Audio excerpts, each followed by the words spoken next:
The instructions for using this planner can be found on the first page. Additionally, you can find the instructions too at the top of each page. Click on the plus symbol to see it. In the second sheet, Items, add all of the items that you frequently use. In the third sheet, Recipes, you can enter all of your recipes with the unit of measurement of your choice, which will be translated to the purchasing unit automatically.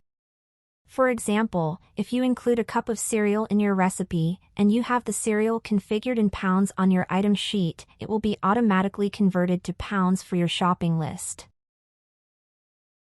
When you adjust the number of servings in the meal planner, the total amount of each item on your automated grocery list is multiplied. This way, you'll always know exactly what you need to buy. When you write your recipe, the prices and calories are automatically calculated, so you will know what the price of each dish will cost and how many calories it will contain. And now the most fun part, the meal planner. In this planner, you can select the breakfasts, lunches, and dinners that you have added to your recipes.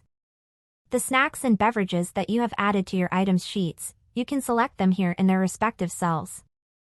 The total number of calories for the day is shown along with the calories per dish. Plan ahead for up to 5 weeks to have the month under control. On the fifth page, Stock in Pantry. You can write down the inventory of what you have at home. The items you add here will be subtracted from your grocery list. If you have more items at home than you need to buy, the item will be shaded in gray. On the grocery list spreadsheet, you can specify which weeks you want the shopping list to display. If you pick all 5, you will see all of the items that you will need to buy in a month as well as the overall cost.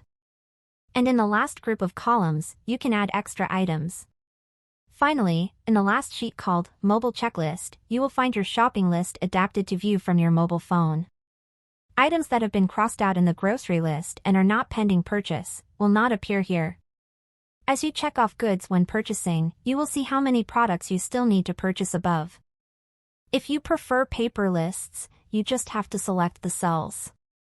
Click File, Print, and at the top right, inside this print box, select Selected Cells. The same with your meal planner sheets.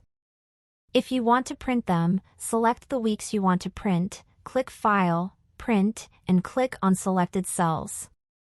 You can change the scale to fit to height or width. If you have any questions, feel free to contact me. Goodbye.